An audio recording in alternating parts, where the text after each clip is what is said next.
Guys ഇതൊരു special video ആണ്. എന്താണെന്ന് വെച്ച് കഴിഞ്ഞാൽ ഒരു 10 മിനിറ്റ് കഴിഞ്ഞ് കഴിഞ്ഞാൽ എൻ്റെ ബർത്ത്ഡേ ആണ്, അതായത് April 22.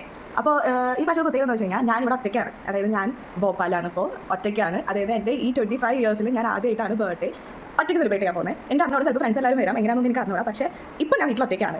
അപ്പോൾ ഈ പ്രാവശ്യത്തെ ബർത്ത്ഡേ എങ്ങനെയാണെന്നുള്ളത് നമുക്ക് നോക്കാം. അപ്പോൾ ഇന്നെ ബർത്ത്ഡേ വ്ളോഗ്. ഒരു ഡോറിന്റെ 2 സൈഡിലായിട്ട് നടക്കുന്ന ഡിസ്കഷനാണ് കേട്ടോ. ഞാൻ അവിടെ അങ്ങനെ പറയുമ്പോൾ ഇവിടെ വേറെ ഡിസ്കഷൻ പോയിക്കൊണ്ടിരിക്കുകയായിരുന്നു.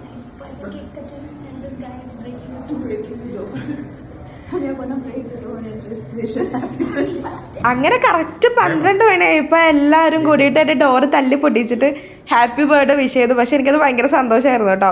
അതെങ്ങനെ ഞങ്ങൾ എല്ലാവർക്കും വേണ്ടി വെയിറ്റ് ചെയ്യാൻ കുറച്ച് പേരോട് വരാനുണ്ടായിരുന്നു. അപ്പോൾ ഞങ്ങളോട് കുറച്ച് നേരം വർത്തമാനം പറഞ്ഞിരുന്നു. അപ്പോൾ അതിൻ്റെ ഇടയിൽ എന്നെ ആക്കിക്കൊണ്ടിരിക്കുകയാണ്. വേറെ ഒന്നുമല്ല, ഞാൻ എൻ്റെ ബർത്ത്ഡേക്കുള്ള കേക്ക് ഞാൻ തന്നെ വാങ്ങിച്ച് സെലിബ്രേറ്റ് ചെയ്യാന്നുള്ള പ്ലാൻ ആണെന്നൊക്കെ പറഞ്ഞിട്ട് അപ്പോൾ അതിൻ്റെ എക്സ്പ്ലനേഷൻ ഞാൻ കൊടുത്തോണ്ടിരിക്കുക.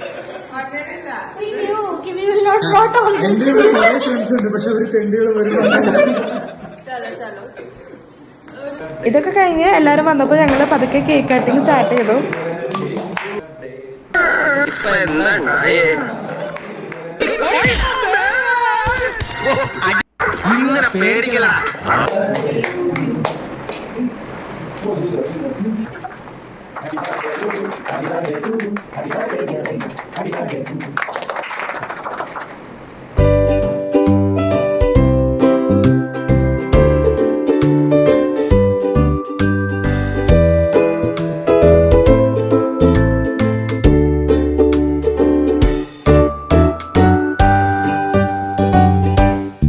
അങ്ങനെ രാവിലെ ആയപ്പോൾ പിന്നെ കോളേജിലൊക്കെ പോയി പിന്നെ തിരിച്ചു വന്ന് ഞാൻ ആദ്യം ചെയ്തത് കേക്ക് കഴിക്കാന്നുള്ളതായിരുന്നു. ഞാൻ ഈ പോഷൻ മാത്രം മാറ്റി വെച്ചിട്ടുണ്ടായിരുന്നു കേട്ടോ എനിക്ക് കഴിക്കാനായിട്ട്.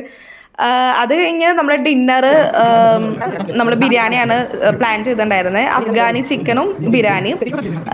അത് കഴിഞ്ഞ് അപ്പോൾ നമുക്ക് ഈ ഒതൻറ്റിക് ടേസ്റ്റിലും ഒതൻറ്റിക് പ്രസൻറ്റേഷനൊക്കെ വേണമെന്ന് പറഞ്ഞിട്ട് നമ്മൾ ഹോട്ടൽ സ്റ്റൈലൊക്കെയാണ് കേട്ടോ ഇതൊക്കെ എല്ലാവർക്കും സെർവ് ചെയ്ത് കൊടുത്തത്. അങ്ങനെ നമ്മളെല്ലാവരും ഡിന്നർ എൻജോയ് ചെയ്ത് കഴിച്ച് പിന്നെ ചെറിയൊരു കേക്ക് കട്ടിങ് കൂടെ ഉണ്ടായിരുന്നു. ഇന്ന് എന്നെ വിഷ് ചെയ്ത എല്ലാവർക്കും, എൻ്റെ ഫാമിലി മെമ്പേഴ്സിനും ഫ്രണ്ട്സിനെ എല്ലാവർക്കും ബിഗ് താങ്ക്സ്.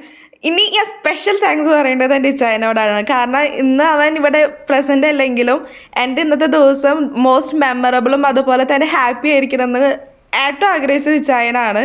അങ്ങനെ അവനെ ഏറ്റവും എഫേർട്ട് എടുത്തതും ഇച്ചായൻ തന്നെയാണ്. അപ്പോൾ ഇച്ചായ സ്പെഷ്യൽ താങ്ക്സ്. അപ്പോൾ ഇന്നത്തെ വ്ളോഗ് അത്രയേ ഉള്ളൂ.